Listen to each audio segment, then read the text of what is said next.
you will also be questioned on those things. When we think of all the empires that I mentioned, Fir'aun, when you look at the Roman Empire, all these people that Allah subhanahu wa ta'ala had given power, He'd given them wealth, on the day of judgment, will this wealth intercede on their behalf, or will it be a witness against them on the day of judgment? When we look at the story of Fir'aun, Allah subhanahu wa ta'ala had given him power and had given him wealth from his young age, from the beginning of his life till the last moments in his life. Allah subhanahu wa ta'ala did not take anything away from him. When he left this world, he still had his kingdom, he still had his wealth, he had his power. But when he left, he was helpless.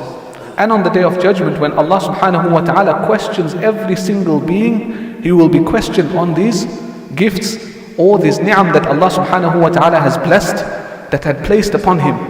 So when we think of everything that Allah subhanahu wa ta'ala has given us, we have to understand that firstly it is a gift from Allah subhanahu wa ta'ala. Whether we understand the value of this gift is a different story.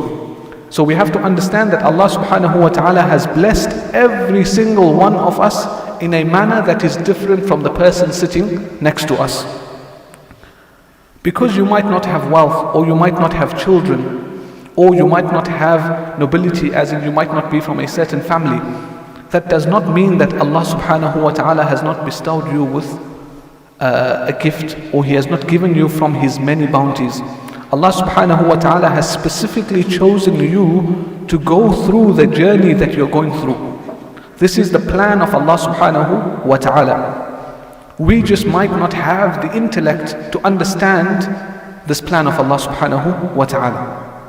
When we make dua to Allah subhanahu wa ta'ala and we ask of Allah subhanahu wa ta'ala, Allah subhanahu wa ta'ala will either accept our du'as and grant us that which we have asked for, or He will grant us something better than that which we asked for.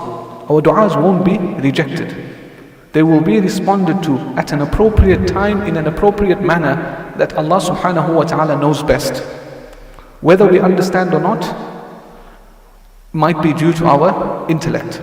So we have to understand that Allah subhanahu wa ta'ala has a special plan for every single one of us. And it is our duty and our responsibility to ensure that we are doing everything that we can to worship Allah subhanahu wa ta'ala the way He was meant to be worshipped. The generations that will come after us and the nations that came before us, they all had a purpose in life. We know that Allah subhanahu wa ta'ala created mankind for one thing. وَمَا خَلَقْتُ الْجِنَّ وَالْإِنسَ إِلَّا لِيَعْبُدُونَ. Allah subhanahu wa ta'ala created mankind and jinnkind to worship Allah alone. So they were people before us, and they will be people after us that understand this message, and they understand that the sole purpose that they have been placed on this earth is to gain the pleasure of Allah subhanahu wa ta'ala. And they worship Allah subhanahu wa ta'ala the way He was meant to be worshipped, and they live their life the way Rasulullah sallallahu alayhi wa sallam taught us how to live our lives. And there'll be people that will neglect the message of Rasulullah sallallahu alayhi wa sallam. There will be people where the message will be in front of them and they will reject it. There will be people that have the message, they understand the message, but they don't have the time to respond to the message. There'll be people that have the message, they understand the message, and they'll say, tomorrow, I'll sort my life out tomorrow, or after Ramadan, or when I go for Hajj, I complete my Hajj, I'll turn over, change into a new leaf, I'll leave everything behind me. And Allah subhanahu wa ta'ala will take them before they have that opportunity. And there'll be people that have spent their whole life in the disobedience of Allah subhanahu wa ta'ala, but moments before they were taken from this earth, Allah subhanahu wa ta'ala made it such that they accepted the message of Rasulullah sallallahu alayhi wa sallam, and they asked Allah subhanahu wa ta'ala for forgiveness, sincere tawbah, and Allah subhanahu wa ta'ala forgave them for all their shortcomings. So who do we want to be from amongst? Do we want to be from those who have the message of Rasulullah sallallahu alayhi wa sallam, but we just don't take the time to understand it? Or are we going to be from amongst those who have seen the message, have heard the message, and we do everything that we can to follow this divine message that Allah subhanahu wa ta'ala sent to us through Rasulullah sallallahu alayhi wa sallam. And every day that we live, we see the signs of Allah subhanahu wa ta'ala. We see the kingdom that Allah subhanahu wa ta'ala has created. On the day of judgment, when the trumpet is blown, and everything that Allah subhanahu wa ta'ala created is destroyed, then Allah subhanahu wa ta'ala will declare, لِمَنِ الْمُلْكُ الْيَوْمِ, for who is the kingdom today? For who is the kingdom today? So all the beautiful structures that mankind have created, the buildings that we see, the roads, the infrastructure, the cities that they have created, the man-made islands that have been made now, and we look at the natural stuff that Allah subhanahu wa ta'ala has placed out there, the mountains, the forests, the rainfalls, the waterfalls, all of this, everything will be destroyed. And Allah subhanahu wa ta'ala will declare on that day, there will be no one except Allah subhanahu wa ta'ala. لِمَنِ الْمُلْكُ الْيَوْمِ, for who is the kingdom today? So the sooner we understand that Allah subhanahu wa ta'ala has placed us in His kingdom, and He has given us from His kingdom certain responsibilities, certain gifts, certain bounties that were placed in our lives as a means for us to gain closeness to Allah subhanahu wa ta'ala. He gave some of us wealth so that we can spend it in the path of Allah subhanahu wa ta'ala. He gave some of us intellect so we can use this intellect to gain closeness to Allah subhanahu wa ta'ala. If Allah subhanahu wa ta'ala has given you the ability to be smarter, to think better than others, do you use this intellect to cheat, to deceive, to steal, to lie, or do you use this intellect to benefit those who might not have the same intellect as you? And in the same way, when it comes to wealth, those that are less fortunate than you, do you use the money, the wealth that Allah subhanahu wa ta'ala has given you to improve their lives? And whilst you improve their life by using the money that Allah subhanahu wa ta'ala has given you, indirectly you are improving your status in the eyes of Allah subhanahu wa ta'ala. So on the day of judgment, when you are questioned by Allah subhanahu wa ta'ala, that same wealth, that same intellect that Allah subhanahu wa ta'ala granted you from His kingdom will be a witness for you. Allah subhanahu wa ta'ala has given you knowledge, you have the ability to recite the Quran, to memorize the Quran, to gain the knowledge that Allah subhanahu wa ta'ala has sent to us through Rasulullah sallallahu alayhi wa sallam. You use this knowledge to benefit others. As a parent, you use the knowledge that you have to teach your children, whatever knowledge you might have. If you don't have the knowledge and you don't have the ability to recite the Quran the way it is meant to be recited, then you have the ability to send them to people that have the knowledge that Allah subhanahu wa ta'ala has granted them. So on the day of judgment, when Allah subhanahu wa ta'ala questions us, everything that we have, everything that we owned, on that day, it will either be a witness for us or against us.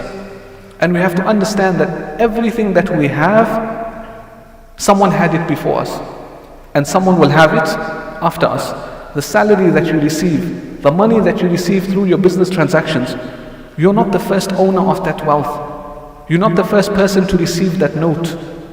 For the sisters, the gold that you might have, that same gold that you have, you're not the first person to own it. It didn't come out of the earth and you're the first person to have it. It has been recycled, it has been refined, it has been given to many people before you. And it will be given to many people after you. Same goes for our wealth. The houses that we live in, that land before us, there might have been another house on it. When we leave, few years, few hundred years later, there'll be something else on it. That country might not even exist. So we ask Allah subhanahu wa ta'ala to grant us the ability to understand all the bounties, the gifts that He has placed upon us from within the kingdom that He owns, the kingdom that is His alone. We know from the hadith of Rasulullah sallallahu alayhi wa sallam when he says that if all of mankind were to get together and ask of Allah subhanahu wa ta'ala, and Allah subhanahu wa ta'ala was to grant every single individual that which they asked for, it would not decrease anything from the wealth of Allah subhanahu wa ta'ala. So every single human before us, or those that were to come after us, if they were to stand and ask Allah subhanahu wa ta'ala for whatever they would like, and Allah subhanahu wa ta'ala were to respond to every single person's dua and give them every single thing that they asked for, it would not decrease anything from the wealth of Allah subhanahu wa ta'ala. So whatever Allah subhanahu wa ta'ala has given us, we should understand that it is a bounty. We should not let it get to our heads. We should not make it such that shaitan places us in a trap where we think we're someone, we walk in a certain way, we talk in a certain way. There's pride and arrogance in our heart. These are amongst the qualities of shaitan, from amongst the qualities of all the people that were before us that rejected the message of Rasulullah sallallahu alaihi wasallam. They had pride in their heart. Why did shaitan reject the message? Because he had pride. He thought he was better than Adam alayhi salatu wasalam. Why? He said that I am created from fire and he is created from soil. So the only thing that led to his disbelief was his pride, his arrogance. He thought he was better. So what do we have that Allah subhanahu wa ta'ala has granted us, and we think that we are above all the responsibilities that Allah subhanahu wa ta'ala has placed on us? It doesn't matter how much wealth you have, how powerful you are. We all have to read our salah. We all have to read our salah in the masjid. If there's only one masjid, we'll read salah in that same masjid. We stand in that same line. We read the same things. We'll all recite Surah Fatiha. We'll all make an intention. We'll all face the same direction. We'll face the direction of the Qibla. Whether we have money or whether we don't have money. Whether you are an orphan or whether you have parents. Whether you are homeless or you have a home. When it comes to our salah, when it comes to our acts of ibadat that we have to do, they are the same for all the Muslimin. This was why Rasulullah sallallahu alaihi wasallam was sent down. He was sent to us to show us how to worship Allah subhanahu wa ta'ala. So we ask Allah subhanahu wa ta'ala to grant us the ability to constantly ask Him for forgiveness and to ask Him for hidayah, so that we are on the straight path. And we ask Allah subhanahu wa ta'ala to grant us the ability to worship Allah subhanahu wa ta'ala the way He was meant to be worshipped. Ameen wa sallallahu wa sallam wa barak ala nabina Muhammad.